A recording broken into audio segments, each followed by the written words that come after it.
Dever mahagus were gedfallte stakker die Babhta Cúig de Craobh Mánaíocht de Mionúr na Mún, Corcaigh is Tiobraid an sa Rinn, Pairc Rinn na Gréine an Griana scuilte na gloch ní hAoine sa Corcaigh ach ar fúd na tíre a nómh. An dáir an Mhaoir Pairc le tamil, well sin is fear bheith mo beidir féin rahal na bheith heistigh seomlí festas a corralis agus an dán rud is anmh is úntaach ar fadansa an dáir an a dulcan Pairce fémar a fógraíoch le líg na seachtaine. Ag glethe se go bhfuil Corcaigh cáilethe hena féin de chlethe canis na mún nóair a bhuaile siad le bútóirí an chlethéidir fortláirgus conta an chláir atá gimmert an non Garabhán an ocht cóma. Bhuaile siad leochas an a giún caiiciise sa chlethe canis ní fis fós cá nimir ófar an chlethe sanach. Tuair mé na fórna díobh fémar a tugad dúing na iad. Rad na cuairtóirí ar dúir sa chúl tá Patrick McCormack, an lína lán cúl, Fred Perry ar dheis, Kevin Fitzpatrick mar lán cúlaí agus Conor Collins ar héamh na láimhe lé. An lelína cúl, Dylan Hennessy ar dheis, Sinan Mackey agus i bhfuil sé a chahabhaige agus Denny de Barra nó Denny Barry ón bhíard ar an glíháin lé. Lár na Pairce, Shane Cooney agus Conor Kennedy, Shane ó Clerihan agus Conor ó Clonolty Rossmore, an lína lethosig ar dheis Conal Morrison, captain na fórna ar a dahad slad, Ewan Murray ó Gúrlas óg, agus ar héamh na láimhe lé, Tommy Iomána ó Kilruáin McDonagh. Agus leistigh dul siúd an lína lántasig, Zach O'Keefe a going a bháin na trídeag, Kieran Rossiter sa chúine eile le 50 ar a grim, is atartha tá Chris Dunn ó Gortnahú Glengúlaí. Sin fuireann Tiobraid sa chlethe seo gan áras chléithir fada marcha trí cín go dtí seo gan éon ceann búteacha. Corcaigh ar a bheilid an scéal trí chluichí imarthacha san ga chéan ceann búte as mar a deireadh beisiad san sa chlethe canis a giún caiiciise gcuineann bútóirí an chlethe eile atá arsúil an ocht comma. An éidirna cosan sa cúl tá fear hada Tom C. Walsh, an lína lán cúl, Dara Hívan ar dheis, fearnas ar séalach Tom Flynn mar lán cúlaí agus Cian Lawton ó bhanistan na codan ar héamh na láimhe lé. An lelína cúl tá Michael T. Brosnan ó Ánahan Glanna ar dheis, Bobby Caddell, captain na fórna ó Grumaine ar a bhí sé a grimeige siúd agus ar héamh na láimhe lé tá Colm Gard ó Liscúl in Itir Corcaigh. Lár na Pairce,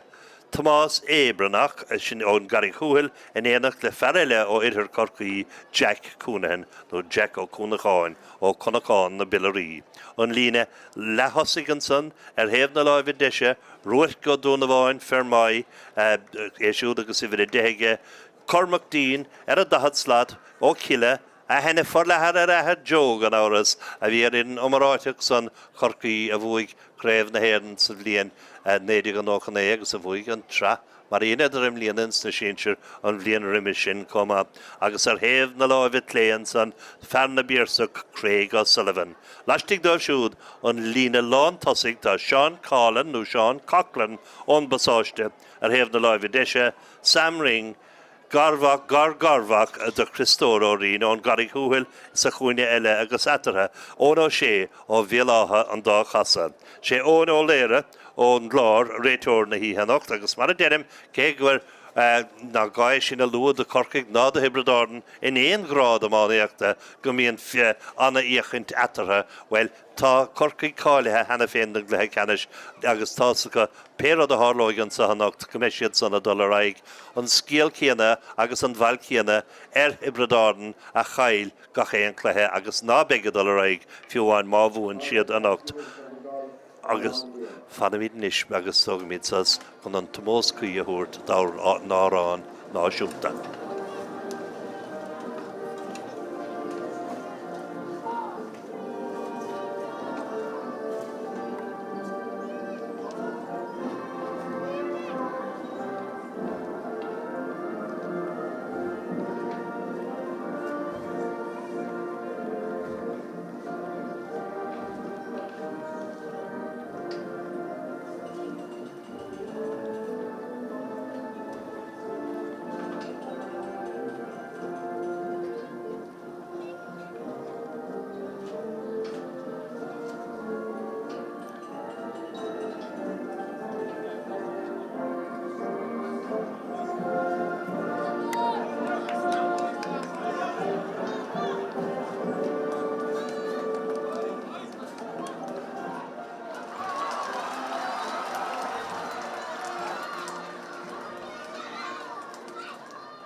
Well, sin is sé an dáireann agus beidir iad anna bhí ainigean san nar anadidir go deire an áráin na náisiúnta an san na Corcaigh agus na Firanna di mehes chastan na Pairc an sa go taobhan bhóthaireann sa Pairc Rinn stachan sa Mumhan howlan san dóibh búil cínig Tiobraid ar hevel na Pairc sin briste suasanis agus na honna de dul saul grí an taobhile comma agus an díreachos cóir an tastáin seasta an sahar a móthín meanach Corcaigh an réitúr ferachláir sin óna léire mohaláir na Pairc caint agus a fiochan timpplair agus ach ábhaisteach tá míad féáin teol an sa chlathe dernach ins na gnábháltaí. Seo chuin Tiobraid ar an únsaí ceann des isteach sa chuin tosaí a Spáin féin teachtamach ach dianta go maithíann san ag cían látan dus na Corcaigh ar an gcéadaíireacht féire bhí beáiníonn Tráchtaire siúil agus an réitúr agus an buileséir á bhronige ó imel an stú cheircail Tiobraid agus an council le tógant ag Chris Dunn. Seansig na Tiobraid dul chun cían sa. Bhuaig Portláir as a chiadhváta le gá chólí na héna séideag le náir 7 an ihe san agus an cean san búlte ach búlte chasna an chólan báta san agus seans le Corcaigh nar géile ar chiad scór na húre. An cean sa titim an ús ar an san in san lína lehasig ruach donna bhena géirí an cean san na Comada dul chun cín se chuin Corcaigh an nunsaí óna sé i géirí ardú tá na cosantóirí an go láidir is na cosantóirí géirí teachtamach leis ach tagann sé an ús scothada le Sam Ring agus tásaigh Sam cabhail an cúil. Solan Tauich an Babhta san ag ógánach an charí húil.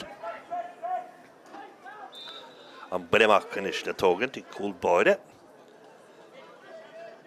Brodáden sinné Patrick McCormick, Harlar na Pairc ag titim ar an lína lechúlan san isteachal bíl fear Corcaigh cúlú níochaigh an slitar chu géir géadíireacht an san tá sé ar a glúna géirí hocailteach as bhfuil sé teach níl ar géadíireacht tá an tanna ceann trasna na Pairc hagann siad gurí Colm Gard agus rúhar ma haíana bhí colm ceann fada isteach a drona dosa an ard leoha lantasí a Spáin féin go mansan do Corcaigh sin dianta go mansan ag Seán Cochran as an ceann san a bhúlaigh Seán an ceann san a cuacha ar héamh na láimhid clé don chúlan san agus beag buileach eléis ag Patrick McCormick.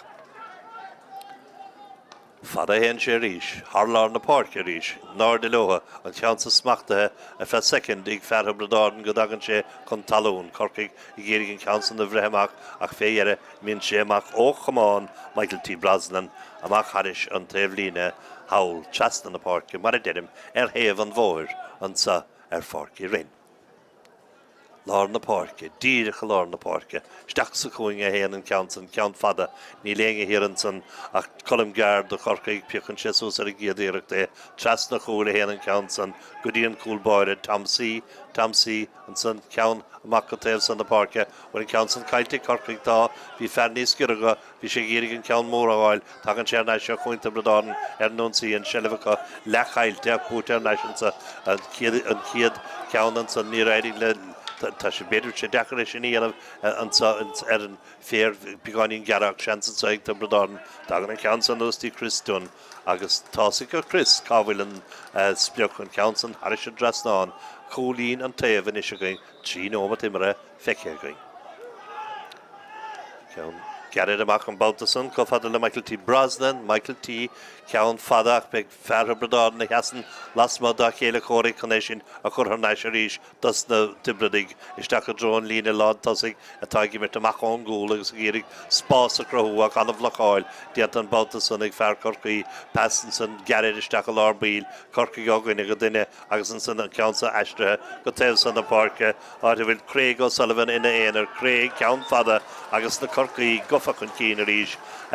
Coimir des ón lína lán cúlan Babhta san duine bert trúr agus an ceann fadan san go dtí Craig O'Sullivan agus Corcaigh dó Tiobraid na héan. Ceann san aim sé go maith an gúlbáire ón bocamach an stitter ar a dalamh fearthe bredáden féhrú agus é sin caiiltige Pairc Corcaigh agus an ceann san búte atar go ceannisteach os cóir an tosaí agus dianta go an Babhta san ag Sam Ring ach Sam féhrú go bhfuil Fred Perry ceapfagur immert ledóige bhí mar Fred Perry agus an ceann san siar cófada de Craobh Sullivan a ríis ceann bháin búte hena féinige bhfuil an ceann san leistigh níl ábhíonn beag róada ar héamh na láimhid clé agus é fiachantisteach agus fanan na scórna mar a bhí ceathar cear nómad go le imethe in san chiad le Corcaigh agus an ceann san naimseacha ón bhfuil amach fellar Páirce chunacháin na Billarí ceann deisisteach go dro Sean Coughlin tánta istigh sa chuingan san ag Conor Collins bhfuil an ceann san fós san nimmert duine bert trúrán an réiteir a dolisteach is caithe séisteach atarthe an ceann san ar an líne feméadar an san díirich ó scór an club hí mar a híon sivan san agus caiisisteach imel an stúa circuré ónó sé an de Corcaigh bhil sé bútaigh ón tá fearir is beag an ceann san ábhólaige leis an gitóig an ceann san crín scórbra an uair sin ag fearr bhíolatha chasa d'éirigh leis an just I'm sure go crín buileach tócha go tappaigh ag Tiobraid beidir go réir sé dóibh ná raibh an réiteóir réig mar bhí sé bútaigh Corcaigh ach gheoigh Padraig McCormack gheoigh sé an tanhans.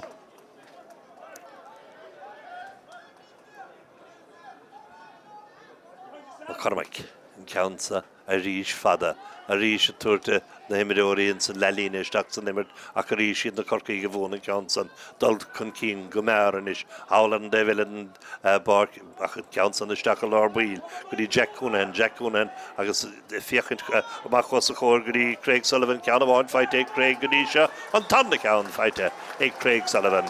do Corcaigh agus go tabad inis tá Corcaigh sleánathe trí chúlín chun cín agus sé ómad beagnach imirthe ar an glog gá ceannachas an feite going ó Craig Sullivan agus ceann ónó sé agus an Corcaigh mar a denim hena féin céan áfuil pogaí hensa go bhfuil iad ziad a gimmert isteach sa gríon más má leat an ceann san ag Tiobraid mar sé fanna taobhlíne álan de bhfuil an Borg Conor Kennedy casa timppel isteach a lárbíil bhfuil chalís dianta nílairt an réiteóir ach ach seansan is ag na Tiobraid ceann fada isteach a dro a chúl an cúlbáire déanana go mar tá an gríon san ina aig déanta go an Babhta san ag Tomsaí Walsh go téhfuil na Páirce beag nach ráda agus fearmór scóp a chúla Michael T. Brosnan's command sin ceann san nimmert ceann go dtína lethas a heice sin buinte amach seo chuin Tiobraid seo chuin Tommy O'Mara go taobh san na Páirce inis agus tá sé ag Conor Morrison a túir féin beag ach an ceann san rólág an cúlbáir teachtamach agus cadíana sé ráid sé fada agus cíonn sé go bhfuil fear Corcaigh ina éanaan sa Pairc Corcaigh san ag déanta go mbeidh fear Tiobraid chumáid sé thuúil ar an nimmert agus cé go raibh Babhta ó Corcaigh sé an Tiobraid atá tachan cín sinné Kevin Fitzpatrick ceann anna bhbáiltige ach beagáiníonn rólág sa deire isteach an leith an cúlbáire agus na neomatí luha seo seach nómad nó mar sin imethe tá Tomsaí Walsh go nóthg cumá do Corcaigh cé nafaíonn róghua ar leis na bulí a tá siad a titimisteach na húléir agus an gríanans na súla san insan chiad le be sé methe fé fanám go dosnáid an tarna le san ní chóirgamach sé chuisteach comúr san ar Padraig McCormack do Tiobraid an ceann san is le bóla i Corcaigh le gearra siar a héin siad fearna éanaar fe second pican séúsa agus tá sé géirí brúchan cín déanana go hálan san isteach sa spásaí seach Tiobraid agus an well na seansan á flúca cá hiann san lína lán cúlan san tagan an ceann san fada le Kevin Fitzpatrick isteach a lárbíil fear agus ach go rí farsing a spáis agus ar a chun sé an ceann san isteach a dro an lína lán tosaigh a dul harasta go léir déanta go an Babhta san i cían lát an Corcaigh lena bhróig Buile a ggóling san feite tagan sé neistí látan dhéirigh ceann san na fichasús agus stálim gur hang bháil cumán na Tiobraid leis an ceann san amach haris an déimhlíne húsan san sa chúine san cúine an bmhóir an sa ar Páirc Rinn. Ceann san is le gearra ag Michael T. isteach a lárbíil fear Tiobraid á fichasús agus éisiú de brúchan cín ó pasma thugann go duine tagan sé gurí fear a dádslat captéin na fórna Ewan Murray go hard Ewan Murray go crín agus Ewan Murray á Hispáint dus na lads eile ar ridden na Tiobraid cábhfuil an sprioc a cehar a dó atá ní seán agus gúlbáire Corcaigh leis gceansa a lascáil amach ceann mór fada grí a dul harasta go léir dianta go mahansan a fe secondí Craobh Sullivan ach géirigh bhí rócliste beidir ceann san ábhla isteach sa spás ag Tiobraid I bhí a dó agus a dhéachant san do Corcaigh chalíos dianta agus is Hurling go bhín ceart an Babhta san égóin ó léire dar a híbin ó ánathe ar a séalach bhí sé strachan san agus I géirigh Well, I géirí cían rasatar a chur dábhaile. Dhéint de chur sé dábhaile éach, dhéint sé go chalíisecha agus tá seansan is ag Tiobraid a bhí tí cholín le fánaigh neomatáin an bhí seansan isecha an bhar na thuirta nús díon cheanna bháin. Chris Dunn is a gansa. Ábhóla agus tá cumar an mair cúil go raibh sé siúil I drón bhrit sinnéon sé. Haris a drasnán, cúlín in is as garúnt an náid cehar le náid trí.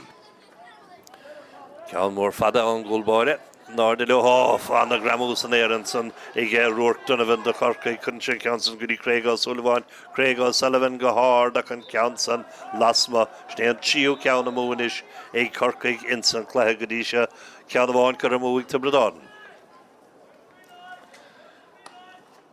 An Cormac le buile fada eile. Ceansan titi mer a dahad slad. Na lá dul an áde. Fear Corcaigh a bhailú an fear a dan ar a dalamh. Cad dhéana sé níos an Babhta san, ní féilis lábhail agad is litir chun sé chun cíine ach lágaíireacht an Babhta san agus an Sheriff ar Naisig Tiobraid. Lágaíireacht an Babhta san a Michael T. Brosnan. A bhí sa gan áfiatach sé láb a chur ar is litir an tríúir a bhí sé dhéirigh lascáil ón gomáin díirich a raig ach ní raibh sé crí na gáin. Féire, míonn sé mac haris an débhlíine is beag builis lesa an dus na Corcaigh. Ceansan is le gara I colm gard. Colm, timple, well lastig den níine dad a chuig méidir anna geara an Babhta san agus spás a tsaigóna sé más féilis a thuail ar an slitar tan selvige casan sé timple agus casan sé hefna na citóige an Babhta san agus an ceansan crín agus scórbra an úrsin égóna sé eftíú cholín is de Corcaigh ceann tapig búltamach ag Tiobraid mar sé agus iad san a dollar nunsaí an réiteoir bhí an tanna duine éis teangáil líana leis an slitar féanam go bhacha an réiteoir go raibh sé stig san imirt ní raibh sé réchaige so siar a raibh siad agus tosnófar leis an bhuiile amach a rís mar go raibh Patrick McCormack róthapig ar a gcéad iirecht.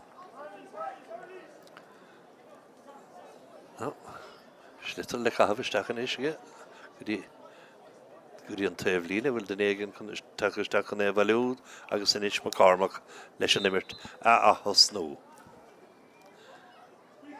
Go dtí an lá cholí lágéireacht an Babhta san níoríonn sé teangáil ceart leis an slitar se chuin Corcaigh a dul chun cín Cormac Dean agus ar reitheisteach sa trácht chalíos dianta an Babhta san mar sé agus an réiteoir ceir sé a bhd leistíir den imirt an Babhta san den dúrim gur tháinig an buile isteach ina chlíomh an san agus ná góling le góling a bhí ann agus go méid seansan is ag Corcaigh an bhearna san chur amach dí trí cholín a rís. Náid a chuig le náid a trí a tágaing agus seansan isecha náid a sé a náid a trí Craobh Sullivan leis a gceansa.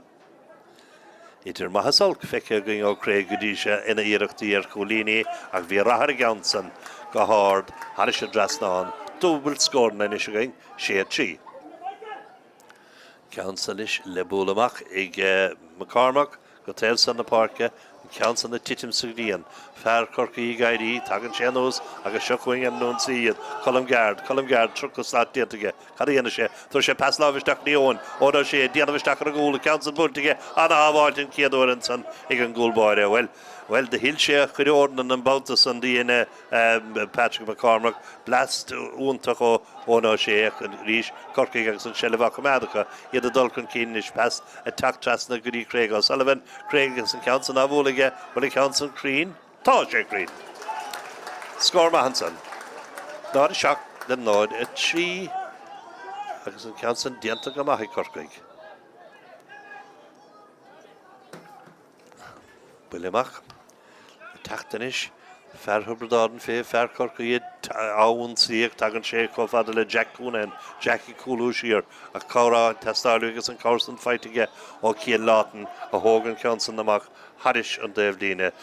Scór a bháin feitige an san agfuil beag tréis beag na ceúir a clí imarthe an san hísan nó gar a bháin sa chluthe le canis eile más má le portláirge chun cín chunta an tláir náir cuaig le náir trí fárcií arachir. Leanna míad an tection an sa agus díanta go maiid Commentator Corcaigh an san chun an cean san na bhailiú agus an freabaléamh isteach go lábríd a héan dar a híhann cean tras na clíhánach sné cean a haíon leis na tosa agus óna sé féhrú an Babhta san ach an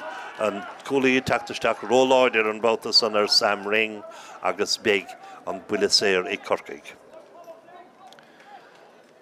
Well, bhí daoine súil go bheith an ceann sa táchtú tar rudaí anna hAoine sa chluthe eile mar a deireann gana gá cúlaí netara a tríos ceúir a chluigeann san tá siad ar cófaointí in san más má le in san tragaidí seo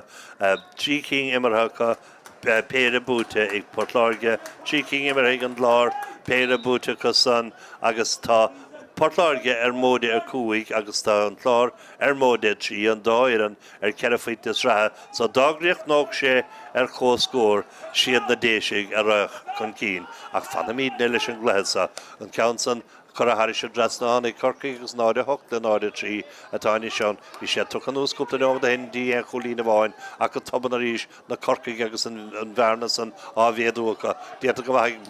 lá cholíí Corcaigh an san sin i cían látan an tóca leis a bhesa il sé das téistí agus das taidí stígan san sa chuinge do Corcaigh go dtí se an ceansa ar an Devlín ar héhfuil in na Pairce Tiobraid féhrú agus an ceansanna choristeach a lábrí léite go man san chun ach níor léigh sé an freib bíon Iomána agus tagan sé neis go Corcaigh ceann clíhánach eile ceann dain séir chun sa más féidir le Craobh Sullivan éfiachasús féhrú agus ghain sé beáín slí ghain sé beáín scóp agus tásaige cábhail na cúil agus an ceansan chur a harisige go taban tá gá chúl blanid in na fórne agus sé nómad díag beagnach imarthe agus na Corcaigh i gceamacht as Pairc na go ché nómad go dtí se ach go háire ach go saithn chluí an Iománaíocht agus áiríonn scór na go tapig se chuin na Tiobraid ar nunsaí an ceann san na teachtanús Iomána ceann má feiteo chéanamhige agus an ceann san crín leis agus haris an drasnáin na ceair. Tamsaí leis leach an gríon na húile cad dhéana sé raibh sé fada raibh sé gearra raibh sé fada muis agus go taobh san na Pairce leis an ceann sa titim an úsar bheart éiríonn siad na lapaí dul san éireach tá sé fear dad slaat Corcaigh fe second san Cormac dín buile traum feite Cormac má sé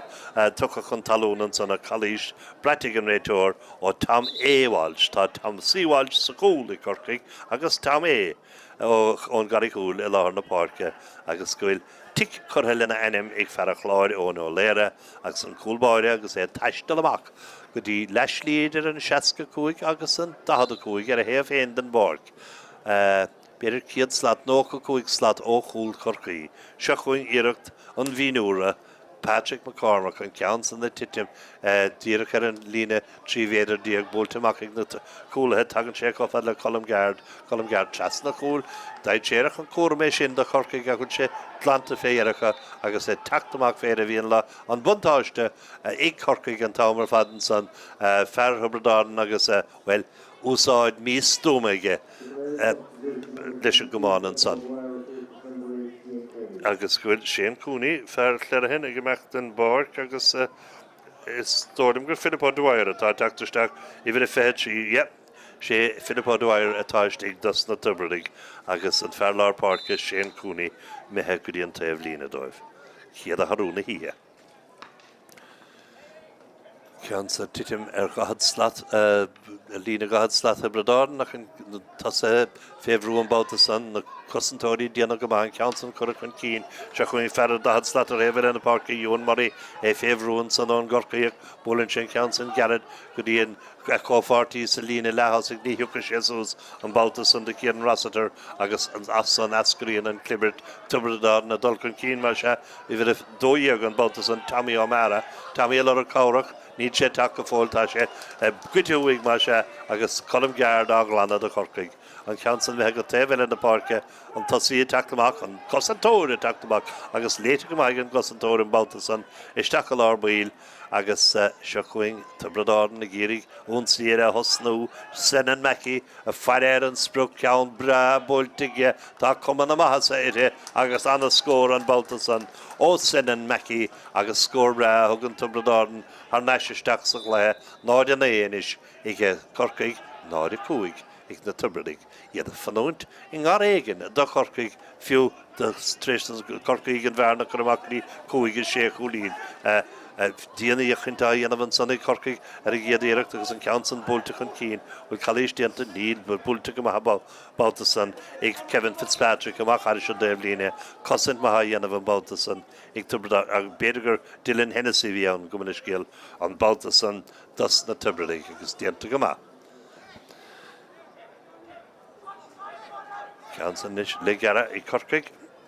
Hís an safuing neiche sin an bratach an dada cúig an ceansan búlta isteach a dró cúil an ardil ó istig agus búlta isteach a gúil an angaigh bhí an well, tá sé a thuirt a stáile me an réiteoir niadidir thug sé córa don thug sé córa don mar cúil an brat blasa chu an arde an ceansan gearr go háling isteach a drón cúil agus má hála sé sin bhí an tosaí a teachtasteach an é sin a chur I gúil an angaigh agus anna scór an san I Corcaigh iad me heimach an iscirí héana é le náide sé a thurúhar an gléithís an san an angar a bháin comma go bhfuil fehanómata mire agus gúil an chlár me chun cíanaan is náide seach le náide sé Corcaigh ar núnsaí an mhuinig an cool son of Munishan Vishnach Host the Tiobraid Counterstack Green Denny Barry Stachelor Wheel began in Schleek Tiobraid and Sanish attack Trasna Turtfin Count Father and Council Titim Conal Morrison a English Hortestack English Hortestack score bra here and a Lenord a she agus Corcaigh an dáchúil lan san chun cín agus fehanómat imire imethe in san chléise ceann garid agus an san an ceann mór fadagraí go taobhfuil a Pairce déanta go maith an Babhta san ag ruair Donovan ceann isteach níor bhfuil sé rábhaithe an na gardan déobh den líne cúil an san Tiobraid agus an ceann san áthrócha go taobhfuil in a Pairce agus an cúlbáire áthúirt isteach san imirtecha so scarí taobh san na Pairce an fear Corcaigh agus an cumán a chuir ag leis an ceann san déanta go maith an Babhta san ag colm geard ag búte go maith ag Conal Morrison do Tiobraid chun é chur anna gardan déobhlíne haris an déobhlíne sé fear Corcaigh istórim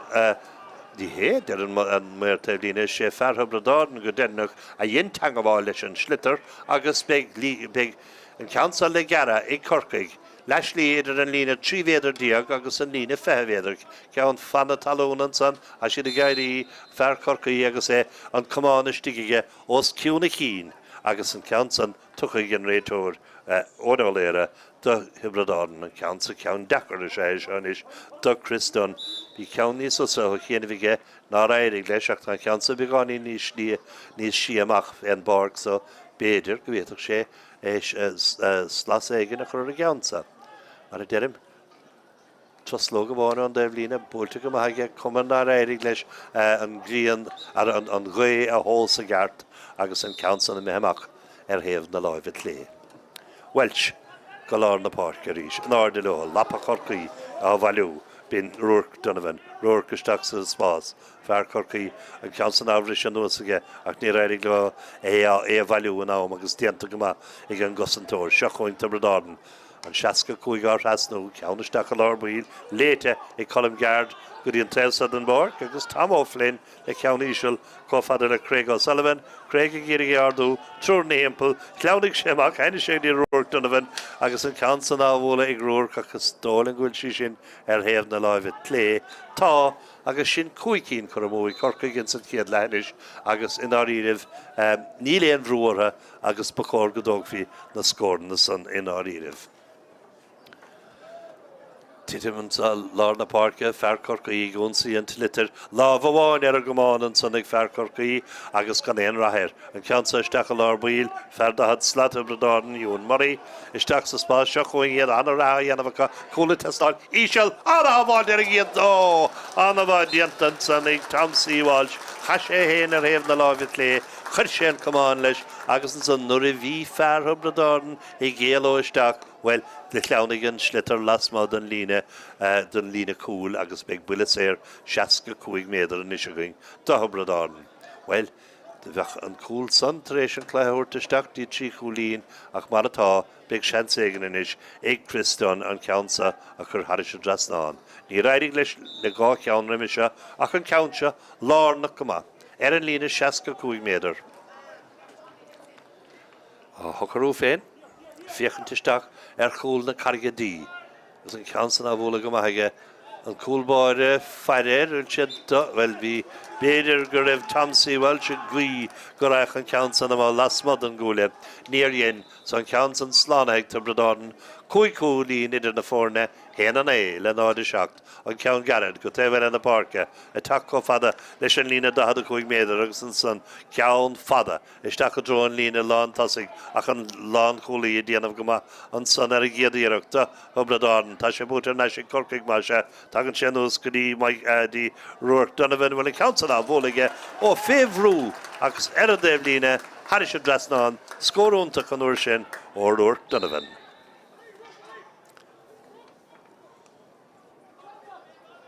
Réitor, Lucant an Ganson, cé go raibh a chúlaigh leis ach tá sé tá Bradorn agus iad a tactamach blacháil mar diantaigh na tasa san iad I gobar I brú go díon bhfuil sé búlta neis go níl tá na hifricha hir an san ag tá Bradorn agus éiríon loha ar a Ganson a thuirt loha lasmod an stúil, lasmod an lína 15 méadar a taco fada leis an 65 méadar le pas láimhe ach a ríis dan sé gur freab sé agus chail sé. Isteach a lárbíl Ganson beganín mícrín agus tar Bradorn dul siar féhrú caihan sé pas láimhe go téhfuil an na Pairce. Agus féire ceann fada módíireach a dróna dosa anna chuimhlintan san idir an fear sa hAoine an bheart sa hAoine agus an ceann san búilte adóg sétig an réitóir fear Corcaigh ar a dalamh ach an slitar I siúl a dul amach haris an líne haulan devs haul ó chamán Corcaigh agus beag builis leas ann do Bradorn.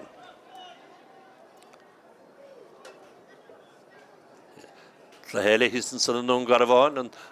well ha siad a malar tú scór an san tá Portláirge gofa náide néile náide hoc an cínan is Corcaigh gomach an cínan sa gá cúldan agus is stónum gur dara hívan atá gortathe haulan de bhile an Pairc sé ifir a dó leis an gligad bán agus gortú cín méidir na gúir sé builisteach sochlagan an réitóir fanachnis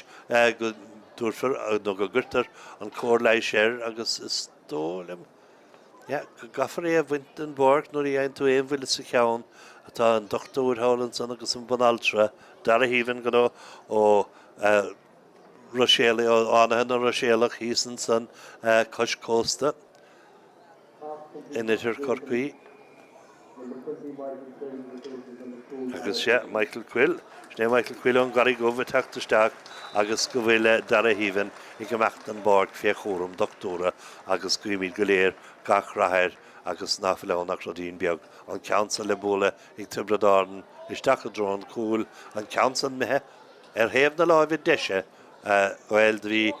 cóir le beag ar siúlann san cruniú beag ag an méir cúil agus lasma a chinadar a dhéimigh an ceansan. Fágan san go bhfuil an dáchúil blan fós idir na fórne fear Bradorn a déanamh go haulan de bhile an Pairc achan san gan éon trócare tugtar céan rasatar chun talún agus beag buile sérán do Bradorn. De Portláirge vís gan ra an tá me feire ar a gluhéile san Portláirge gofa chun cín náide déile náide é agus gáin ómad fáca go hamsasa an san.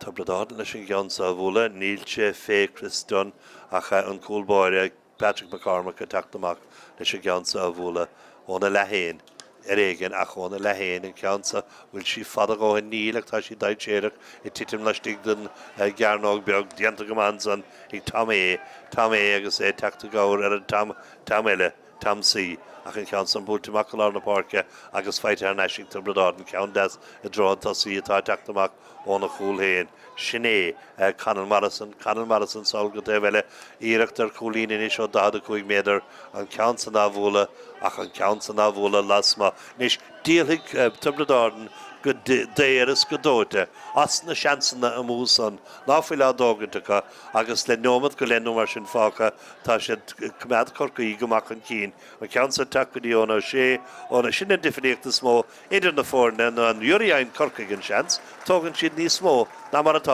thógant ag Tiobraid. Seach go lína is eatarra an ceansan chu a haris a drasnáin Igus na Corcaigh tréistas na Tiobraid trí cína chur mú in ige chéile. Ceann eile isteach sa spás tá siad a géirigh spás a Craobh idir an lína lán tosaigh agus an lína lehasaigh ach an immert san á léamh Corcaigh agus iad san na Tráchtaire. Ceann deas isteach a lámhaoin.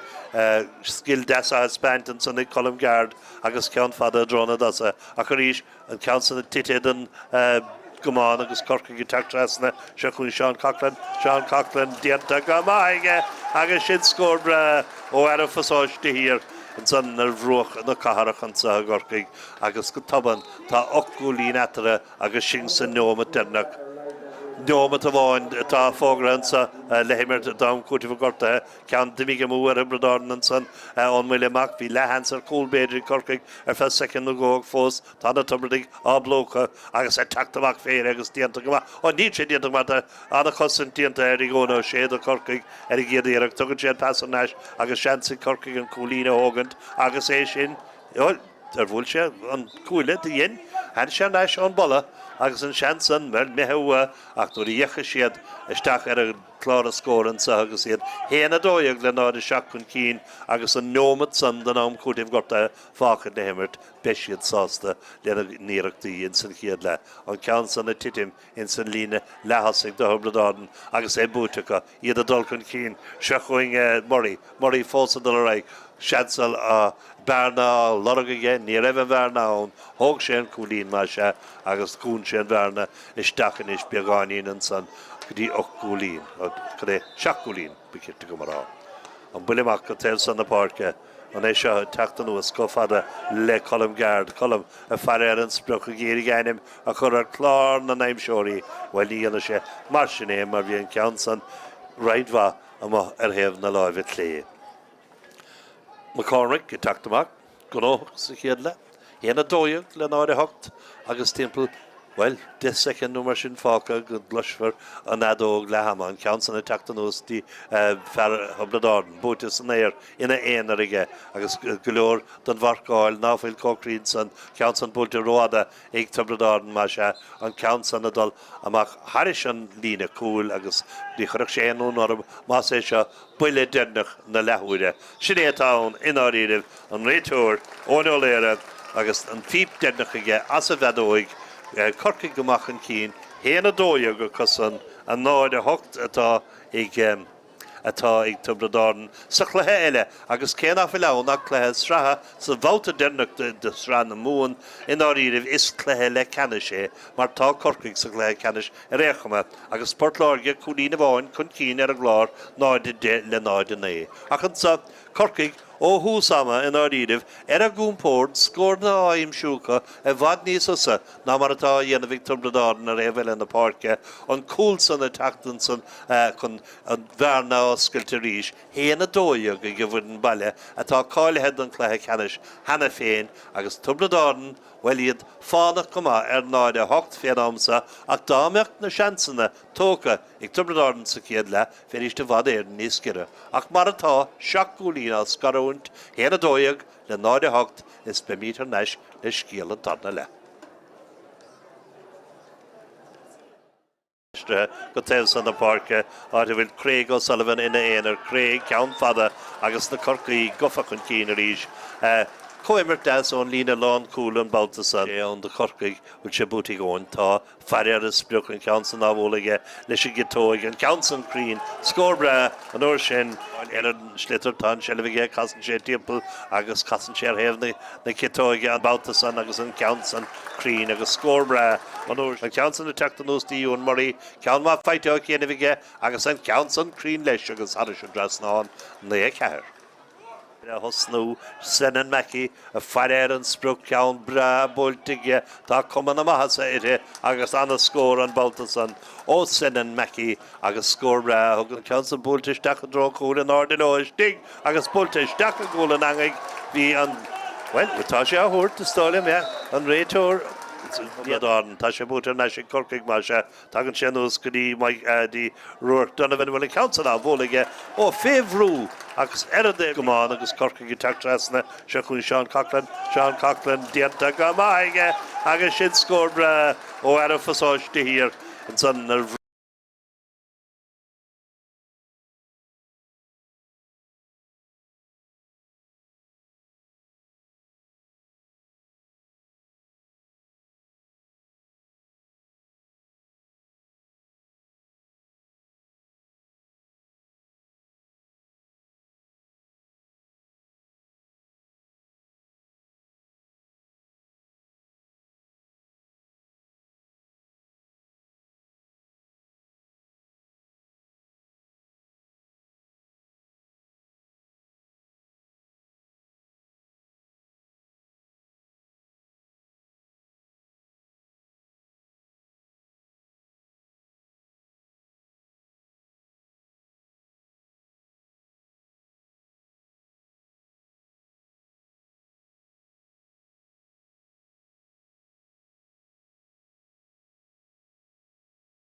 Hanna féin agus ahrú cím na tubrdig ilar na Pairc go bhfuil I bhir a seach Denny Barry agus I bhir a cúigdíag Kieran Rossiter a cosan ilar na Pairc don tarna le. Ní chéméin ifricha móra eile go díise a barc ach ináíirih tá fáil le drapa ag Tiobraid ma hastíí nóha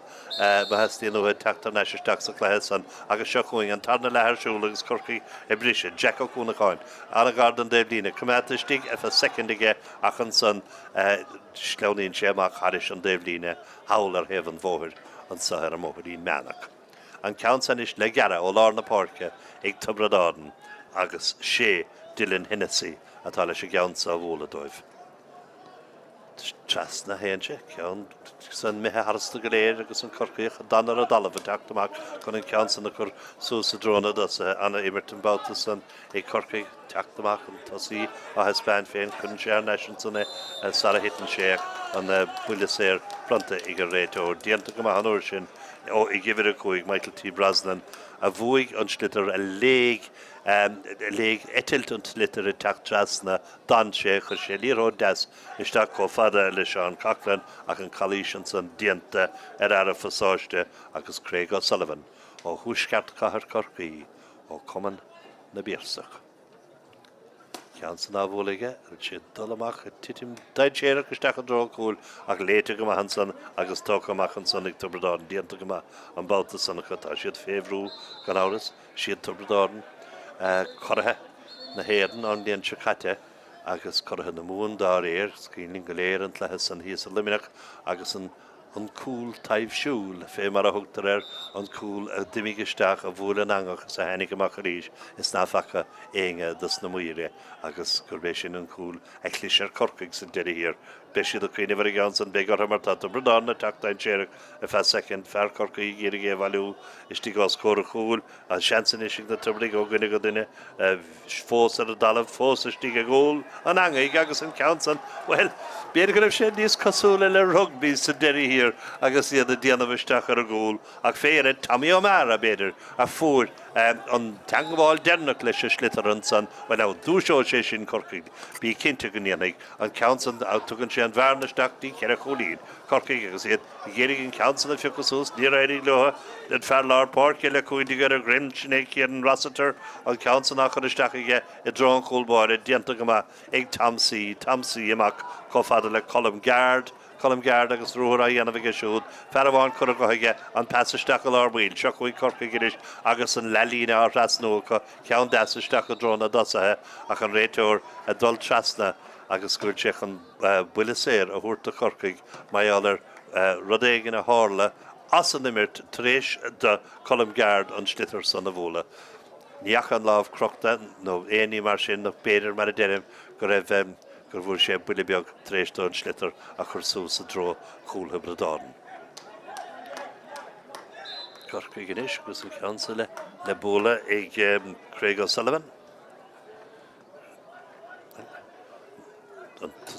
Tás nó is fearr a dhéatadíiste áil feite agus na Tiobraid tar éis am sasa an ceansan chuiristeach I ggóil an angaigh mar a deirimigh Iomána an ceansan an bhfuil séir búltaisteach I Corcaigh an gríons na súlaimh hústan san na Tiobraid na cosatóirí ag dianta go maithacha san agus an gríon a déanamh malibáil com a leanar gamarán sa Pairc Rinn com an gríon san a dul fé béidir sa a fadan is ceann láidir isteach a lár bhil a rís an Tiobraid á léamh níos fearna an Corcaigh Denny Barry an slitar ar a dalamh fear Corcaigh géirigh áil feite agus dianta go an Babhta san ag fear Corcaigh cumán bristige leis níarach san cumán á lorgaige ach an slitar ag Tiobraid agus tá sé ag Dylan Hennessy ceann isteach a dróchúil cad dhéanana cúil eile dosta Tiobraid a chaidíist a bheith beagání níos crinne ná san an ceann san róada a praba san a rasna sé an lína cúil. Nis tamsaí an réiteúir agus bhfuil an lechamáin a glanige den Pairc an Babhta san agus be mí réganis le tasnú a lugus bhí sin chutha dianta a bhlíine agus é sin dianta inis ag an Mhaoir a bhlíine. Ceann garad ó Corcaigh an Babhta sa isteach a lár bhil Régan san the second ach an tasí Diana go mahan san brúta dro de líne sechuing idir trídig Sean Coughlin pass dasach ach a ríis bí chalí sé ana bhar fuair cumán an nós ar a láimh agus é Diana bhisteach agus chapáil ar a láimh an Babhta san ag Pairc Bradáin agus é I géirí an cosar Diana agus beidir gur Fred Perry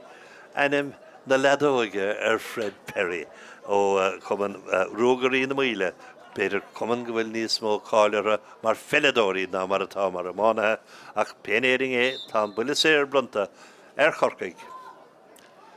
agus sé Craobh O'Sullivan a tríú bhuiile sé insantána le an council leistigh dá réon ní chorgamach an aibige agus an council builte trasna cúil agus malachtan Tráchtaire curagum Craobh O'Sullivan agus an council na mehemú fannan mar a bhí ag héana dóiag len héana hocht agus Tiobraid an council go lár an lína leláir an san tá sé Corcaigh an san ceann sús fanna taobh lína sa go dtí Tommy Welsh trasna chun sé council go dtí Bobby Cadell die Bobby Viona Colm Gard grí Craobh O'Sullivan an council as níach sanna dhéanamh an council har sé drasnáin well sinné ha sé réféán Lewis is féile sé chur har sé drasnáin tú an buileada in éanaar os córa chúil mar bhuiile séir is de hepper a cútah diantaige a gceann san a glistennach agus héana tríideach le héana hochtatáine siúing council brista nuas de Bradáin á bhailiú Sechuing idir trí I bhíon mac Gilafádri Kevin Fitzpatrick an council isteach a dro an cúil ach an council a dul lasma seans I mehemú an san Bradáin agus mar a derim council ó Conal Madison ach Corcaigh ceann fada nuair se cétá gairí lecanús agus fear Corcaigh á bhailiú a géadíireacht ach an san fágan sé an slitar in I dhéag nadóg séte I gin ré tóir agus is stálim go rathraigh sé bhí sé sínas a trómí ceartní agus cad bhí géistige ach go raibh chalístíon ar Corcaigh agus an ceansan I titim.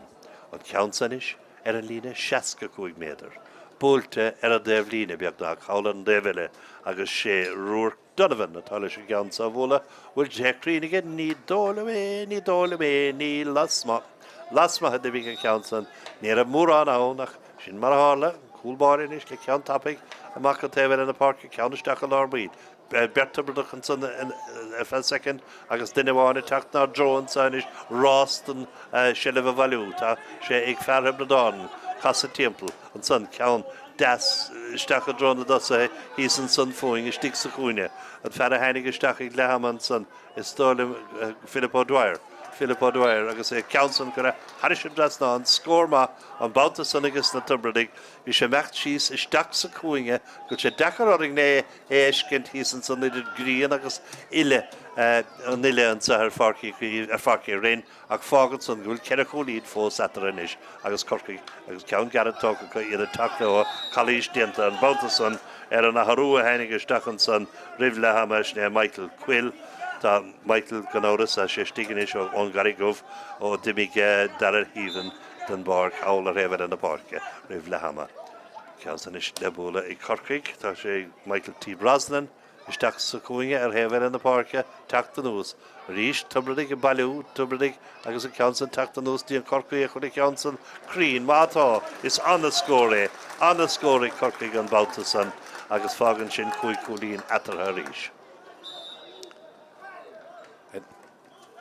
De hig Brosnan gart cad bhí a dhéanamh ige leis an díorthóid clíthánach go taobh bhóthir sa Farcaigh Rinn an ceann na teachta nús fear bháinna Bradáin Corcaigh an comma an san lena chuis lena bhróig amach an taobh an na Pairc. Piocasús go dásigh I bhí de Corcaigh né Rourke Donovan a ceann caiilte Corcaigh beagnach ag bútan san agus iad a dulcan cín. Anna ceann isteach sa cúing rís agus an rétha dhéanamh ige dosí nach bra leis a bhargaíon an sile bhige má féin bar le héad éiscin ceann siar do Corcaigh. Ó teangaháil dianta an Babhta san ag Conor Collins. Ní dólim go raibh nirid san Malaysia ann in áíirih ach bhí sé túthalaach go maith agus fear Corcaigh á thuairt an nuas aige. Réiteúir agus autografa. Le Brunner agus fear Corcaigh fós ar dalamh carta buí ná mar a deir bhí sé ard ó ar rógarí an ailte nó neh Pacáin agus fear Corcaigh fós ar a dalamh agus cór leiseach ar sé Craobh ó Súlháin a bhí gortathe an fear a hógan na bhfuil sé a degan ná. A be sé teach sa múl, ní fláán a gur bhfuil stanga as agus gur bhfuil buile as a seansan isige an buile sé a hógant a dúrfá an buile sé do. For éhhaint an barc mar de buine an cabán snéan rial nua nor a winter an cabán go gatar tú a bhaint a dí féidir leis an buile sé a hógant. Ní raibh an ráige agus sé óró sé a hógaigh an ceansa díreach lechas céim. Lasma den lína 15 méadar ar héamh na láimhe deise. Héana ceardiag le héana né, héana ceardiag le héana né atá fósán, mar tá an ceansan búlte go maith ar héamh na láimhe clé lasma de chúl Hebridáin, agus iad san na teach le ó ríis, agus tíanta go maith an Babhta san fear Hebridáin na teachta ruair an slitar chuir isteach a lár bhuilige Hebridáin na gimmert níos fearr san tarna le sin an meici fuair sé sculín anna bhas a géad le comma có fadar le Christón agus Bert Cordaige déanamh isteach déanta go maith an gúlaí. Bad sé a thuúil ar an slitar an Babhta san máin. Corcaigh fé I dribblóidan sain le héon den barc, bí gáíon rócliste leis an glanna, leis an agus Tiobraid na teach go fóil an ceansan Commentator róada ag an dosaí mar se, an tá agus sean starach le Corcaigh an Babhta san de Capas, bhí sé cruig go maith ar an dosaí an Babhta san, agus sné mar a hálíonn nuair a héon rodí do chuine, ní stoppan siad le dul do chuine, agus le héon nóma díag me hensa, sa tarna le tá bhearna do chuig cúlín fós atara. O ceansan a bhrise, fear Corcaigh a dúiseacht níos tapúla na eile ach an nimmerte. Stoppa ag an réiteoir fear Hebridáin ar a dalamh an Babhta sa fuair sé buile agus an slitar san na túrlingt atara go léir. Mar a deirm, Tiobraid a gimmert a bhd éireann níos a fearr insan tarna lehan sa agus cúlín a bhána scarúnt na bhór na hísan san in nán gar a bháin comma clár ar héana héindiag Portláirge ar náid a trídeag sin ceardiag a trídeag in nán gar a bháin. Ní a bhlór san ag an nán ghéana áhrúin is seo dhéanamh ag Tiobraid agus is stoirm gohfuil idir seacht go bhfuil Danny Barry I gceamacht an barc agus idir trí tá gorta do Hebridáin nó cuaig nó idirlen hinnesí ach fanamídnis le tá Danny Barry me heguríanta bhlíne sin a harú bháin dianta agus Dylan hinnesí ag gceamach go dianta bhlíne comma do Hebridáin. No, cai siad raid a rúcháin íanamh agus ceansa búltaisteach I Corcaigh gnééis an de bhlíne tras na Pairce fear a teachtasteach an sa ina éanaar sin é idir a cuaig Corcaigh ina éanaar Michael T. Brosnan ach an ceansan cailtheige agus bhaid sé thuúil beidir go numarcha amaige sé stoirm gur Patrick Hackett atá istigh ó Thuaimh Mhaoir atá istigh do Hebridáin. Fada mí leis bhfuil sleasa ansa ceansa le bóla ag Rossiter me amach ríis agus an ceansa I dul na chuineh agus é dul I dro a chúlénig. Agus Dylan I méad an bar Cearcadóir. Do Hebridáin, dheir le, chuig cúlín na fánig. Mar deirm cégur chaileidir na cluichí ar fad ba bheag a bhí anta. An ceansan is tóca róthapig beidir ag an réiteoir bhí sé caint le Rinn ó Bert an son gur sé caint le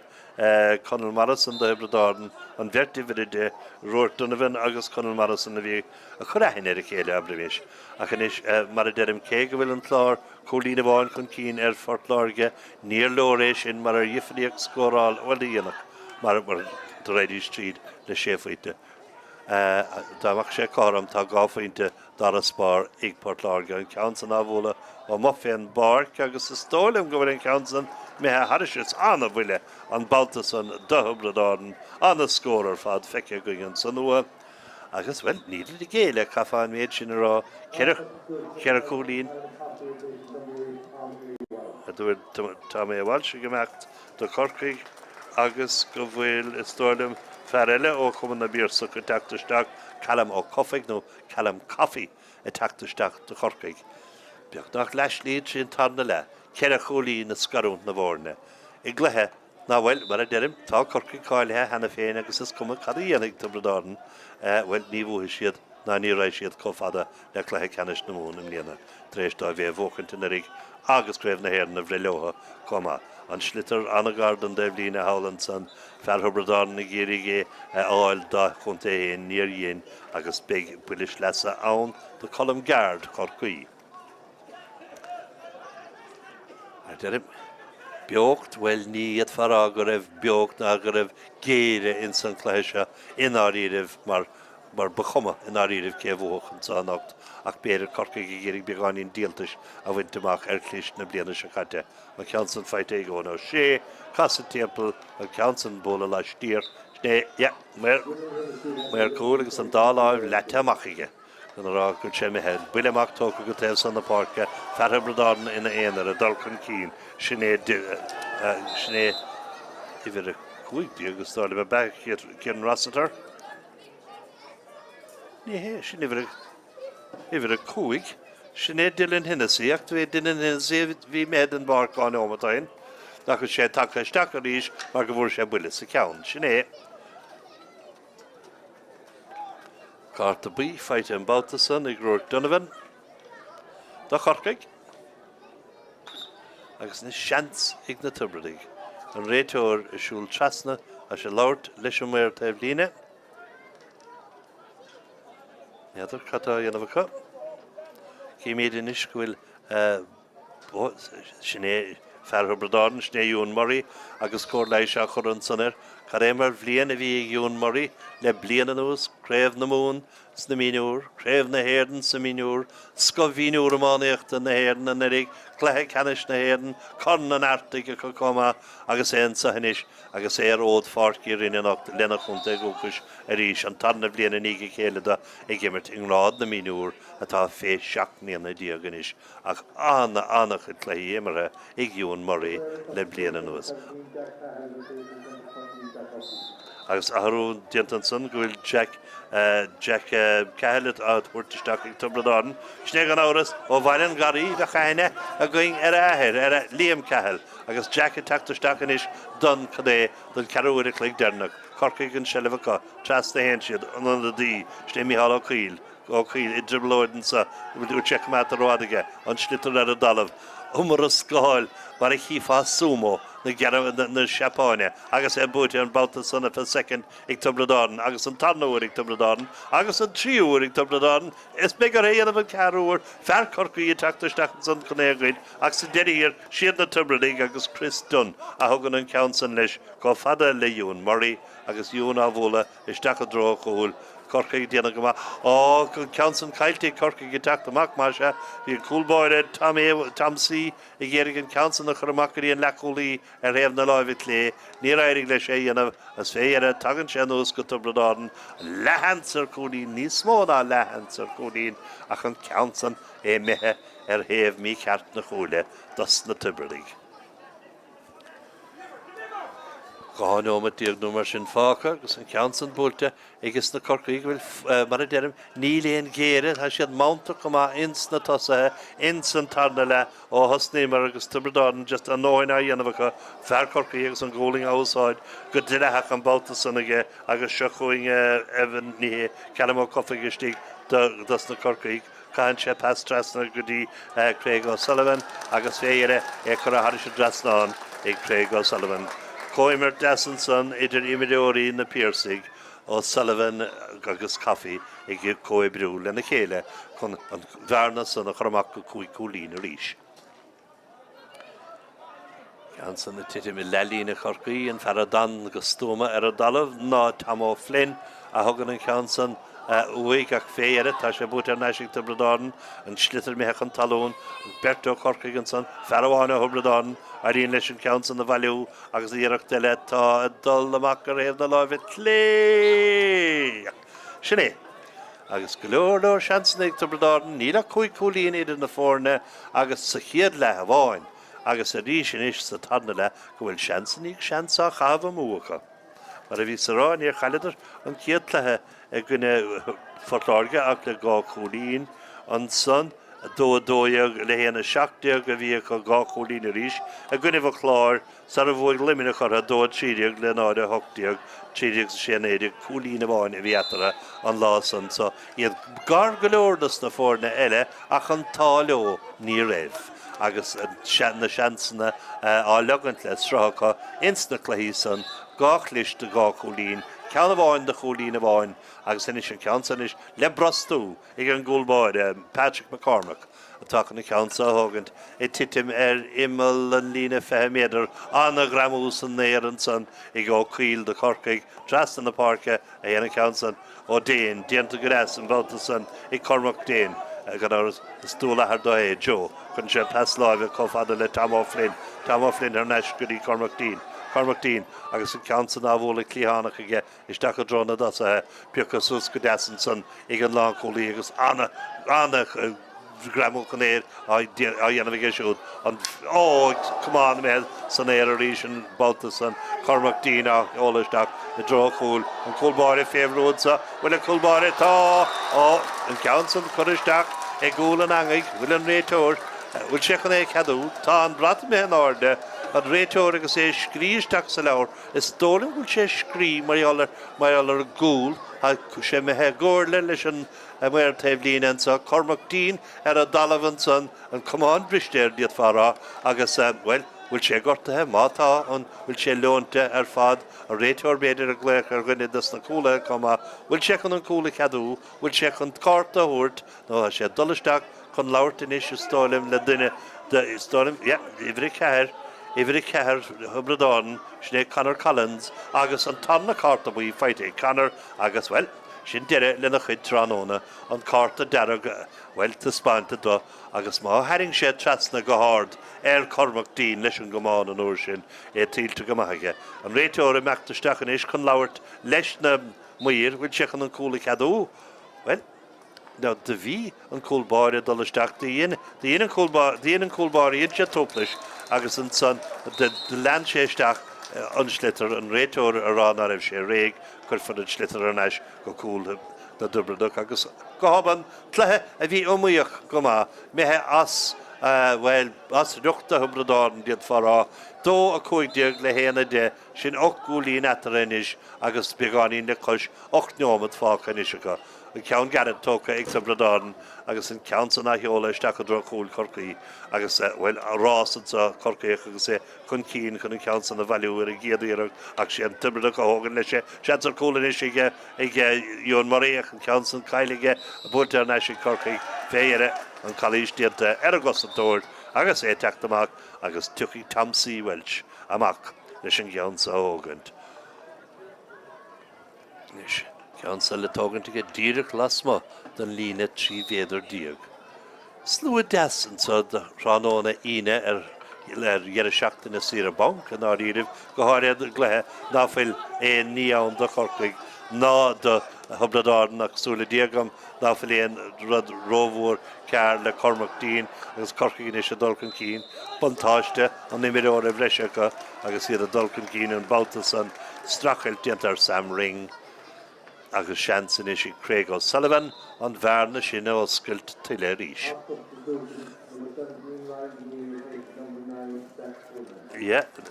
Tá Ryan Deneen ó ráha éan teachtasteach do Corcaigh agus an fearlar Pairce ón glob córs nóil leotha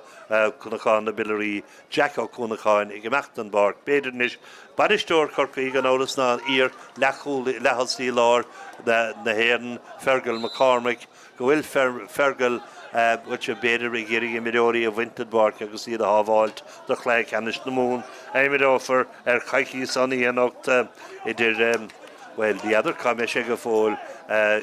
big Corcaigh an big Portláirge nó chunta an chlár an tá siad san gá cholín etar an chlár a bóchant inis agus níos lúna denómat fácan sanna leis ach an sahar Farcaigh réin bhfuil an tlathe imethe órá a do hála gáród in san é an achtra bháin más má leat an carta dearag de Hubradáin agus an cúl an tanna cúl de Corcaigh so sédig sa sé fedó le trídiag agus an ceansan á bhla isteach an dráil cúil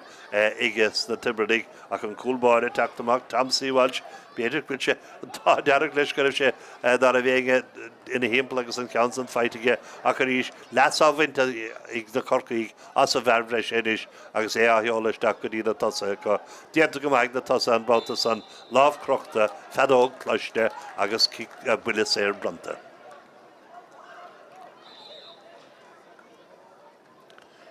Nis tá ahrúile le déanamh Tiobraid hálan de Willenborg. Beidir go bhfuil banistíocht Tiobraid fé ceannas James Woodlock an ír imimeóir lár Pairc go bhfuil sé siúda géirigh beidir fiachantamach don bblion se chuin ach tá Cormac dín buinte is Corcaigh comá agus sin an cadal ó bhainiste na corn tuchaisteach na áit agus ahrú le déanamh agus na Tiobraid comá an brat crochta ar bhfuil na Pairc ag an Mhaoir líne agus istálim gur ifir dói gur Tommy Iomána atá teachtan bhart áisiúd agus Patrick Hackett a teachtarsteach. Lena míad níis leis an bhuiile séir. Da Corcaigh? No, ahrú fós eile le déanamh Corcaigh. Ja, sin ruach Donovan ag gemacht an Barc is sin tá rúgar amar a cain fé ó chéana bhíd. Is ceann eile le déanamh fós. Ja, agus duine hidas í gemacht an Barc agus Jack McGonigal a teachtarsteach ó rúgar í Rockwell das na Tiobraid well. Tigan na stólim go digan an bhanistíocht an dáibh go le cléis a hart agus gúil sé am seansa thuirt das na honna de agus na bíon si á olabhócha búilte ag Craobh Sullivan agus an ceansan búilte go críneige dó a seachtaíoch le héana de agus timpeall ceanómat nó mar sin fácha. Ceansa go taobhfuil na Pairc go taobh Corcaigh sé ag an gúlíonn san agus féhrú agus an ceansan methhuaig freab sé ána chamáin amach thar an déobh líne agus stólim gur buile sleasa atá das na Tiobraid osciún Báán Corcaigh álann san Báán imimeóirí Corcaigh gearra go maith isteach a drá cúil a ceansan na tití minúsach an cúlbáir teachtamach chun éon dain séar a glanna agus Corcaigh leis a bherbh leis san an seilbh óghaine go duine có fada le Michael T. Brosnan ceann clíhánach eile isteach go dtíon lína lá tosaigh a ceansan teachtanúas céadach an éhógant fear Corcaigh ach bhfuil sé an cumáin isteach go raibh beagán chapáil arsúil an Babhta san chapáil ned leach agus an ceansa le bula ag Tiobraid a go dtí taobhfuil na Pairc iad géirigh scór na ggóile a aimimsú le crot níos fearr a chur ar chlár a scór is Jack McGonigal le stíigh sa chuoineann san na stáilim agus ceansan féire dóna é Philip O'Dwyer a stáilim a bhí ann agus an ceansan imimeach a haris an lína cúil féire agus an seans mithe an seans mithe Tiobraid a ríis. Ceansa búilteach i Corcaigh i géirigh an ceansan an fear séir aimimsú ach an sleáilinn san dianta Corcaigh lámh crochta an réiteoir Tiobraid na déanamh isteach ar a ggóil bhfuil seansar cúlacha tras na cúla hagan an pass hí an lámh crochta an réiteoir bontáiste thuirrtaige do Tiobraid ach a luathe is a thug sé an lámh an nuas de chaileadar seilibh ar an slitar an ceansa bhfuil ibrithe amachcha iad ní héadmhad na cúlíní is dóibh iad a géirigh bearna éigean aimimsú ach féire tagann sé nuas agus téann sé haris a drasnáin fear a chábáin buí hálan de bheile an Barc scór maithan agus na Tiobraid ach ní leor sopan áit na scúibe in áirí bhar dó seachtaíoch le héana héandeag agus níos lúna gáinómad don seaca fáchas sa chléir seo. I bhir dehan san agus cóir leis a chur bín Conal Morrison agus an réiteoir séáil gur sé ceart go leor nach leis Tiobraid na caint leis go fóil as an imirt leanamíine an imirt an ceansan dianta go maith ag Ryan Dineen pastas isteach an san agus tála Corcaigh an seilibh sin áil ar neis iad a géirigh seilibh oscailt an Babhta óna sé á luas go trasna ach an ceansan á luas go lasmóige.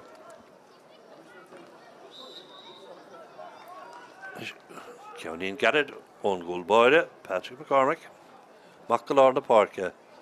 Council macht rohhappig. Das na lads since the ganze Gorman Babhta son. Anna Hachten Corcaigh Corcaigh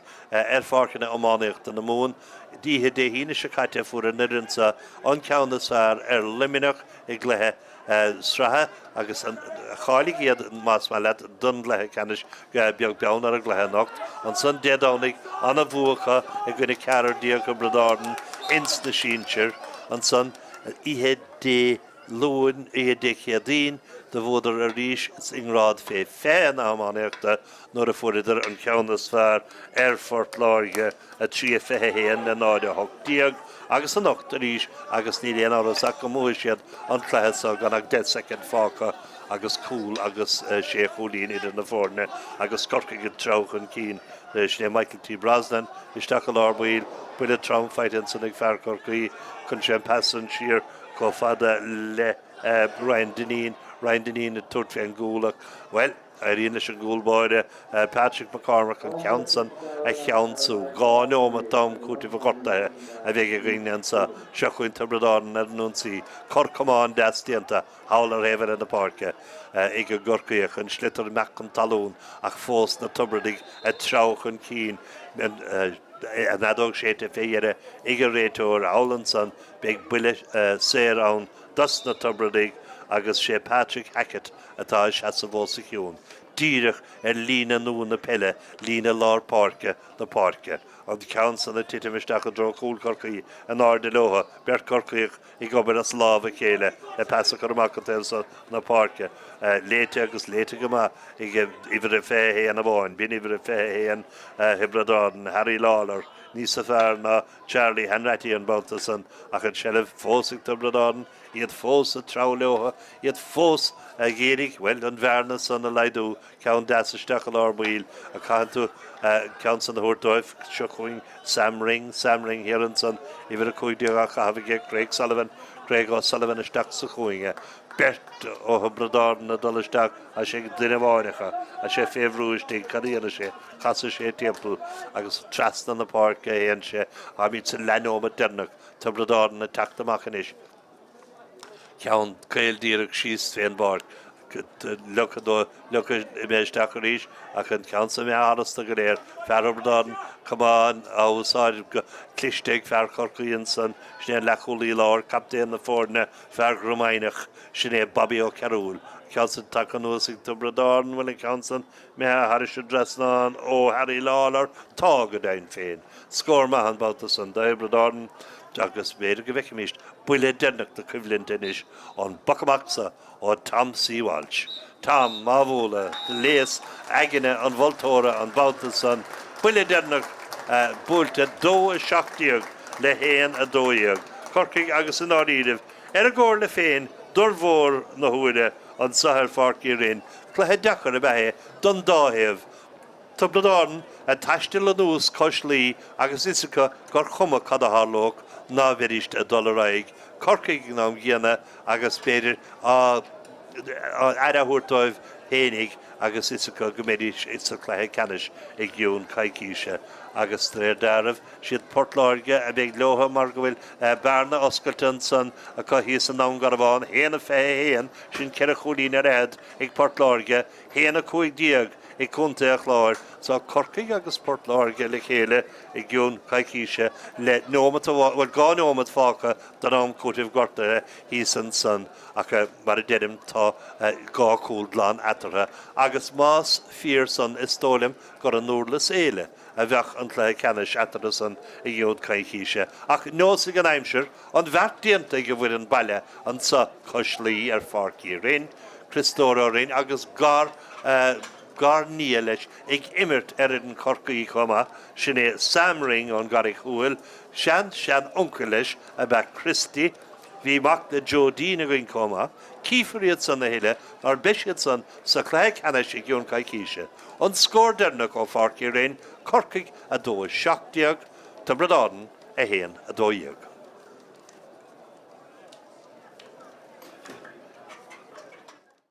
Go taobh san na Pairce á bhfuil Craig O'Sullivan ina éonar Craig ceann fada agus na Corcaigh gofach an cín a ríis Coimert das on Lina Lawn Cool and Babhta san on the Corcaigh which a booty going ta Pairc is broken Council Navolige Lishigitoig and Council Green Scorbra and Orshin Erin Schlitter Tan Shelvige Cousin Shea Temple Agus Cousin Share Heaven the Kitoig and Babhta san Agus and Council Green Agus Scorbra and Orshin Council attacked the nose to you and Murray Count ma fight out Yenivige Agus and Council Green Lesh Agus Harish dress on the Care. Hosnú Senan Mackie a Pairc and Spruck Count Bra Boltige tá cuman amachas ire agus anna score an Babhta san ó Senan Mackie agus score bra hugan Council Boltish dacha draw cool and ordinois dig agus Boltish dacha goal an angig vi an well tá sé a hurt to stolim an rétor Árann tá sé bútar na sé Corcaigh mar sé tagan sé nus go dí mai di ruach Donovan bhfuil Council á bhólaige ó féhrú agus erade gomáin agus Corcaigh Tráchtaire se chun Sean Coughlin dianta go maige agus sin scór ó ar fasáiste hir istí go scór a chúl an seansan ising na Tiobraid ó gine go duine fós ar a dala fós istí a gól an angaig agus an Council well He's in son foing, is sticks a hAoine. And Farah Heinig is Stachig Lehaman son, is Stolim Philip O'Dwyer, agus a Council could have those. Rish, Tiobraid a Baloo, Tiobraid, agus a Council tacked the nose to Corcaigh with the Council, Green, Mata, is on the score, on the scorum, tag off into Daraspar, Igport Larga, and Council Avola, or Muffin Pairc, agus a Stolim going Council. Me Harish's Anok Dina, Olishdak, the draw cool, and Coolbar favour roadsa, with a Coolbar and Council, Kurishdak, a goal and angig, William Rator, will check on a cadu, Tan Bratman order,